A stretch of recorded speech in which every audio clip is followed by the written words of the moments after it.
भारत की भौगोलिक विशेषताएं।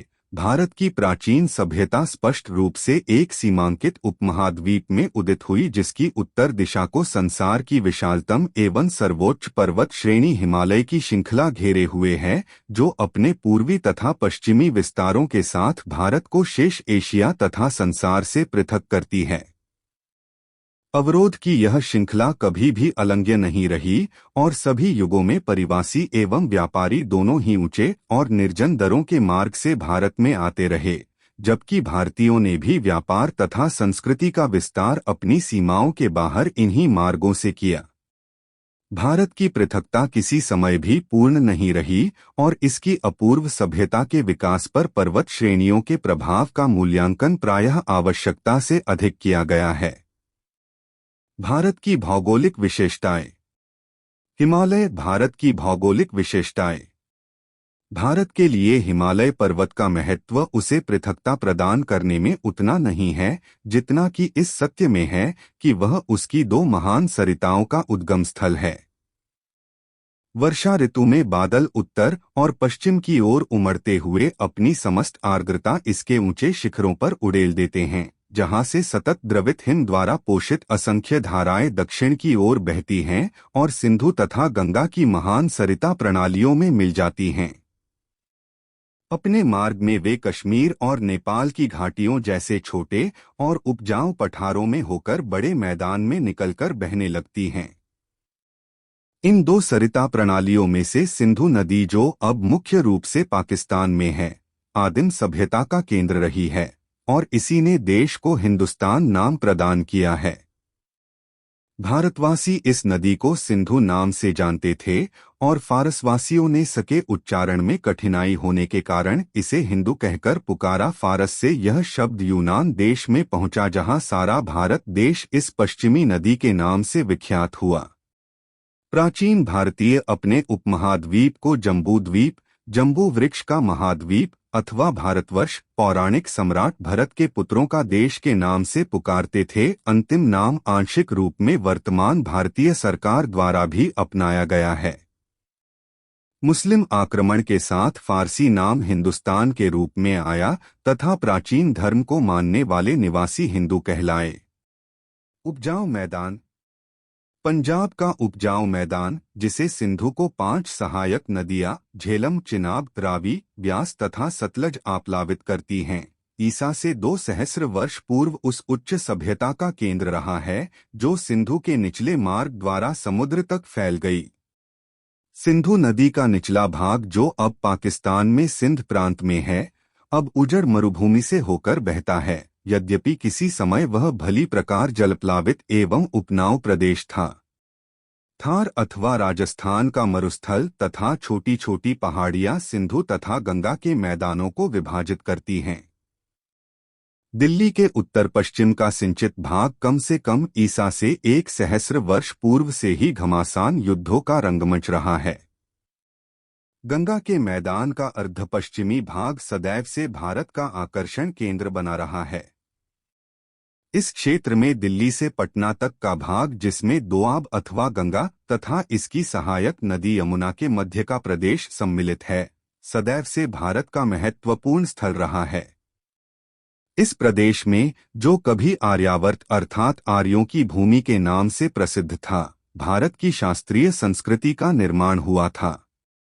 यद्यपि पीढ़ियों से चली आई कृषि की अवैज्ञानिक प्राचीन परिपाटी, वृक्ष उन्मूलन एवं कुछ अन्य बातों ने अब इसकी उर्वरा शक्ति को क्षीण कर दिया है, तथापि पहले कभी यह संसार के सबसे अधिक उपजाऊ क्षेत्रों में से था तथा इसने कृषि प्रारंभ होने के समय से ही अपनी उपज द्वारा एक विशाल जनसंख्या का भरण पोषण किया। बंगाल में गंगा अपने मुहाने पर एक बड़ा डेल्टा बनाती है, जिसने ऐतिहासिक काल में भी समुद्र तट पर पर्याप्त अधिकार रखा है। यहाँ पर यह ब्रह्मपुत्र नदी से मिलती है, जो तिब्बत से भारतीय सभ्यता के सुदूर पूर्वी केंद्र असम की घाटियों में होकर बहती है। पर्वतीय भूकटिबंधीय क्षेत्र। बड़े मैदान का दक्षिणी भाग एक पर्वतीय भूकटिबंध है जो विंध्याचल की श्रृंखलाओं तक फैला है। ये किसी भी प्रकार हिमालय की श्रेणियों के समान प्रभावशाली नहीं हैं, परंतु ये प्राचीन काल में हिंदुस्तान है के नाम से प्रसिद्ध उत्तरी भाग तथा बहुधा डकेन, जिसका अर्थ केवल दक्षिण है, नाम से प्रसिद्ध प्रायद्वीप के मध्य एक रोक का कार्य करती रही है। डकेन शब्द का प्रयोग कभी कभी संपूर्ण दक्षिणी प्रायद्वीप के लिए, परंतु अधिकतर दक्षिण भारत के उत्तरी तथा मध्यवर्ती प्रद सोर्स साहित्यिक स्रोत वे स्रोत है जो साहित्य अर्थात पुस्तकों के माध्यम से प्राप्त होती है। यह साहित्य धार्मिक, लौकिक एवं विदेशी लेखकों की लेखनी से प्राप्त है। प्राचीन भारतीय इतिहास के साहित्यिक स्रोतों को दो वर्गों में विभक्त किया जा सकता है, एक धार्मिक साहित्य तथा दो ऐतिहासिक एवं समसामयिक साहित्य। एक धार्मिक साहित्य। प्राचीन भारतीय धार्मिक साहित्य से हमें तत्कालीन सामाजिक, धार्मिक, आर्थिक, राजनीतिक एवं सांस्कृतिक जीवन के बारे में जानकारी मिलती है। धार्मिक साहित्य के अंतर्गत ब्राह्मण साहित्य, बौद्ध साहित्य तथा जैन साहित्य को सम्मिलित किया जा सकता है। अब धार्मिक ग्रंथ ब्राह्मण साहित्य। ब्राह्मण ग्रंथों में वैदिक साहित्य प्रमुख है। वैदिक साहित्य भारतीय विद्वानों की अद्भुत सृजनशीलता का परिचायक है। वैदिक साहित्य का सृजन लगभग 1500 से 200 ई.पू. के मध्य किया गया। वैदिक साहित्य के अंतर्गत वेद, ब्राह्मण ग्रंथ, उपनिषद, आरण्यक और सूत्र साहित्य आता है। वेद भारतीय साहित्य की प्राचीनतम कृति वेद हैं। वेद संख्या में 4 हैं, ऋग्वेद, सामवेद, यजुर्वेद तथा अथर्ववेद। ऋग्वेद में हमें भारत के आर्यों के प्रसार, उनके आंतरिक एवं बाह्य संघर्ष के बारे में जानकारी मिलती है। वेदों से हमें प्राचीन आर्यों की सामाजिक, धार्मिक, आर्थिक तथा राजनीतिक स्थिति के बारे में जानकारी मिलती है। ऋग्वेद सबसे प्राचीन वेद ऋग्वेद है। ऋग्वेद की रचना 1500 से 1000 ई.पू. के मध्य हुई। ऋग्वेद में 10 मंडल, 1028 सूक्त तथा 10,580 ऋचाएं हैं। ऋग्वेद के 2 से 9 तक के मंडल प्राचीन तथा 1 और 10वां मंडल नवीन हैं। ऋग्वेद से प्राचीन आर्यों के सामाजिक, आर्थिक और राजनीतिक जीवन की विस्तृत जानकारी मिलती है। सामवेद ऐसा वेद है जिसके मंत्र यज्ञों में देवताओं की स्तुति करते हुए गाए जाते थे। यह ग्रंथ तत्कालीन भारत की गायन विद्या का श्रेष्ठ उदाहरण प्रस्तुत करता है। सामवेद में 1549 ऋचाएं हैं। सामवेद 75 ऋचाएं ही मौलिक है, शेष ऋग्वेद से ली गई हैं। यजुर्वेद, यजुः का अर्थ है यज्ञ। इस वेद में अनेक प्रकार की यज्ञ विधियों का वर्णन किया गया है, इसीलिए इसे यजुर्वेद कहा गया। यजुर्वेद में यज्ञों को करने की विधियां बताई गई है। अथर्ववेद, इस वेद की रचना अथर्वा ऋषि ने की थी, इसीलिए इसे अथर्ववेद कहते हैं। इसकी रचना लगभग 800 ई.पू. में हुई। अथर्ववेद में 20 मंडल, 731 सूक्त तथा 5849 ऋचाएं हैं। अथर्ववेद में 1200 ऋचाएं ऋग्वेद से ली गई हैं।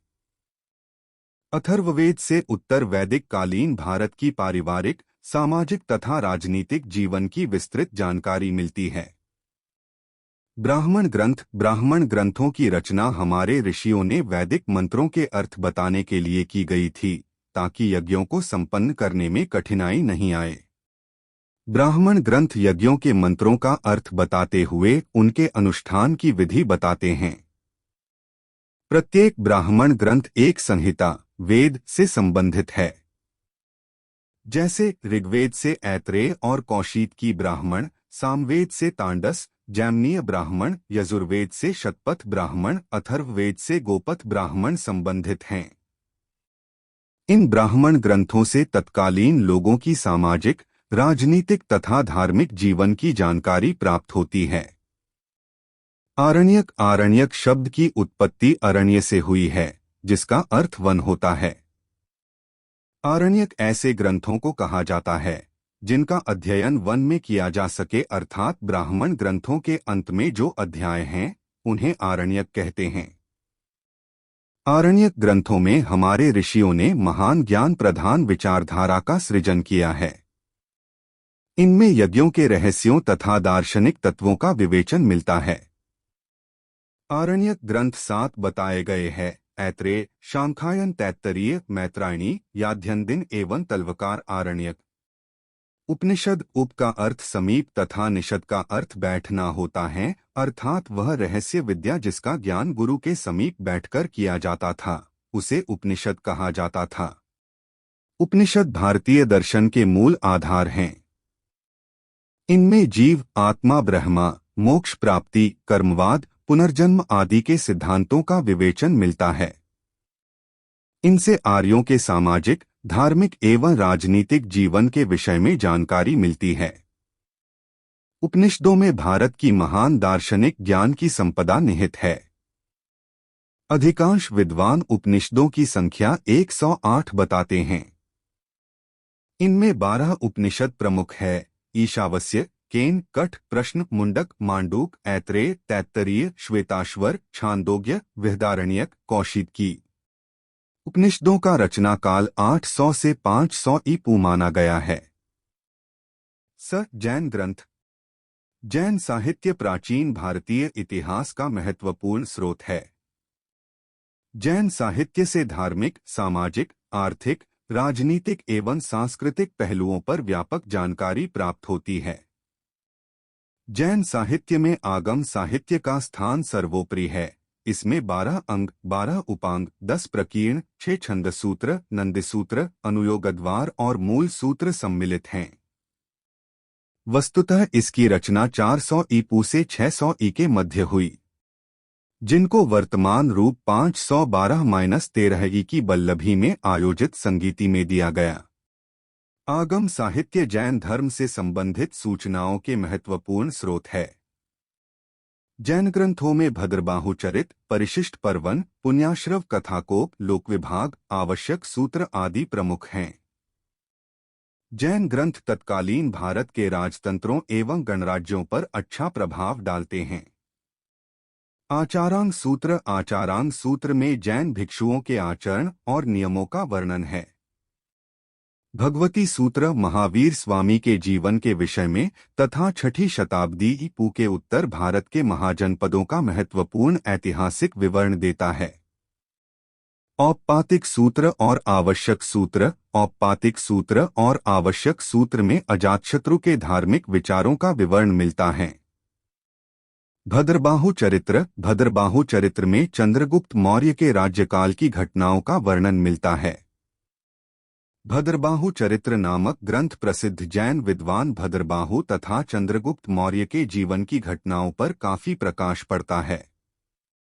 परिशिष्ट पर्वन। परिशिष्ट पर्वन का ऐतिहासिक दृष्टि से काफी महत्व है। इसके रचिता हेमचंद्र थे। इस ग्रंथ से महावीर स्वामी के समय से लेकर मौर्यकाल तक के इतिहास के बारे में जानकारी मिलती है। टीकाएं। जैन धर्म ग्रंथों के टीकाकारों की टीकाएं धार्मिक एवं ऐतिहासिक दृष्टि से महत्वपूर्ण है।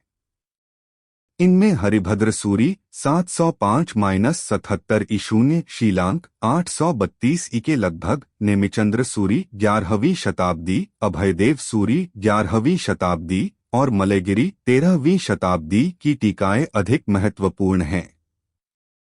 ये टीकाएं धार्मिक, सामाजिक एवं सांस्कृतिक तथा राजनीति पर प्रकाश डालती हैं। पुराविदों का मानना है कि भारत में अब तक मिला सबसे प्राचीन अभिलेख 5वीं शताब्दी ईपू का पिपरावा कलश, जिला बस्ती, लेख हैं।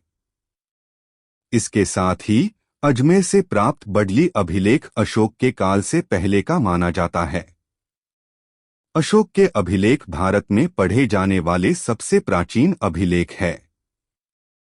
अशोक के लेख ब्राह्मी, खरोष्ठी, अरामाइक एवं ग्रीक लिपि में मिलते हैं।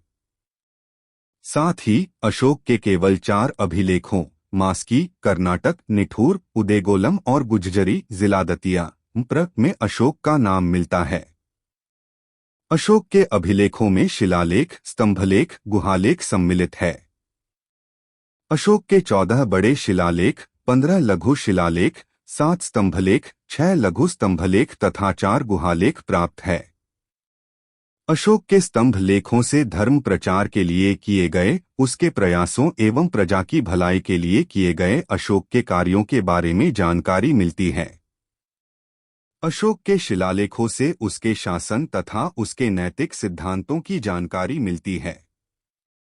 इनसे अशोक के धर्म, उसके साम्राज्य विस्तार, शासन व्यवस्था आदि पर अच्छा प्रकाश पड़ता है। देश में अशोक के अतिरिक्त अनेक शासकों अभिलेख प्राप्त है, जिनसे उनके व्यक्तिगत शासन एवं वंश की विविध जानकारी मिलती है। इनमें प्रमुख रूप से पुष्यमित्र शुंग का अयोध्या अभिलेख, कलिंगराज खारखेल का हाथी गुम्फा अभिलेख, गौतमी बलश्री का नासिक अभिलेख, रुद्रदामा का गिरनार अभिलेख, समुद्रगुप्त की प्रयाग प्रशस्ति, चंद्रगुप्त द्वितीय का महरौली स्तंभ लेख, स्कंदगुप्त का भित्री एवं जूनागढ़ लेख, भोज प्रतिहार की ग्वालियर प्रशस्ति, हर्षवर्धन के मधुवन, बांसखेड़ा एवं सोनीपत अभिलेख, पुलकेशिन द्वितीय का ऐहोल अभिलेख। बंगाल के पाल शासकों में धर्मपाल का खालिमपुर तथा देवपाल का मुंगेर अभिलेख तथा सेन शासक विजय सेन का देवपाड़ा अभिलेख, परमार शासकों में भोज परमार 1010 से 1055 की उदयपुर प्रशस्ति, राष्ट्रकूटों के बारे में गोविंद तृतीय के राधनपुर, वनिदिंदोरी तथा अमोघवर्ष प्रथम के संजन दानपत्रों से विशेष जानकारी मिलती है। अभिलेखों के विशेष महत्व के बारे में यह कहा जा सकता है कि सातवाहन इतिहास तो उनके अभिलेखों के आधार पर लिखा गया है। दक्षिण भारत के पल्लव, चालुक्य, राष्ट्रकूट, पांड्य और चोल वंशों का इतिहास लिखने में इन शासकों के अभिलेखों की महत्वपूर्ण भूमिका रही है। कुछ विदेशी अभिलेखों से भी प्राचीन भारत के इतिहास पर प्रकाश पड़ता है। इनमें एशिया माइनर के बोगजकोई परसिपोलिस तथा नक्शे रुस्तम आदि के अभिलेख प्रमुख हैं। इनसे प्राचीन भारत के विदेशी संबंधों के बारे में जानकारी प्राप्त होती है। गुहालेख वे लेख है जो गुफाओं में उत्कीर्ण हैं। अशोक के बराबर तथा दशरथ के नागार्जुनी गुहालेख एवं सातवाहनों के नासिक, नानाघाट और काले आदि गुहालेखों में इतिहास सामग्री का भंडार भरा पड़ा है। इसके अतिरिक्त अनेक अभिलेख मूर्तियों पर, मंदिरों एवं स्तूपों के प्राकारों पर, मिट्टी एवं धातु के पात्रों पर, तांबे की चादरों पर, अधिकतर भूमि अनुदान पत्र, मुद्राओं एवं सीलों पर मिलते हैं, जिनमें महत्वपूर्ण इतिहास सामग्री उपलब्ध है। अभिलेखों का ऐतिहासिक महत्व। एक अभिलेखों से तत्कालीन भारत को राजनीतिक, सामाजिक, धार्मिक एवं आर्थिक स्थितियों के बारे में जानकारी मिलती है। अभिलेख भारतीय इतिहास के विश्वसनीय स्रोत हैं। 2. इन अभिलेखों से तत्कालीन राजाओं के चरित्र और व्यक्तित्व पर प्रकाश पड़ता है। 3. इन अभिलेखों से तत्कालीन राजाओं के राज्यों की सीमाओं की जानकारी मिलती है। 4. ये अभिलेख अशोक, समुद्रगुप्त, चंद्रगुप्त द्वितीय, स्कंदगुप्त, खारवेल, पुलकेशिन द्वितीय, रुद्रदामन आदि के शासनकाल की अनेक घटनाओं पर प्रकाश डालते हैं।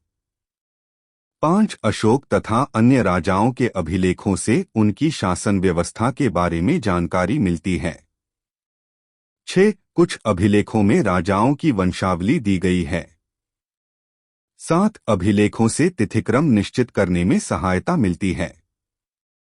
8. कुछ अभिलेखों से प्राचीन भारत के विदेशी संबंधों के बारे में जानकारी मिलती है। 2. सिक्के अथवा मुद्राएं कॉइन्स। मुद्राएं जारी करना किसी भी शासक की स्वतंत्र सत्ता का प्रतीक होता था। भारत में सबसे प्राचीन मुद्राएं आहत मुद्राएं हैं, जो लगभग 5वीं शताब्दी में प्रचलित थीं। मुद्राओं के अध्ययन को न्यूमिस्मेटिक्स, मुद्रा शास्त्र कहा जाता है। प्राचीन भारत में मुद्राएं तांबे, चांदी, सोने, सीसे, पोटीन, मिट्टी की मिलती है। पुरातात्विक सामग्री में मुद्राओं का ऐतिहासिक दृष्टि से अत्यंत महत्वपूर्ण है, क्योंकि 206 ईशून्य पूर्व 300 ईशून्य तक का भारतीय इतिहास मुख्यतः मुद्राओं की सहायता से ही लिख गया है।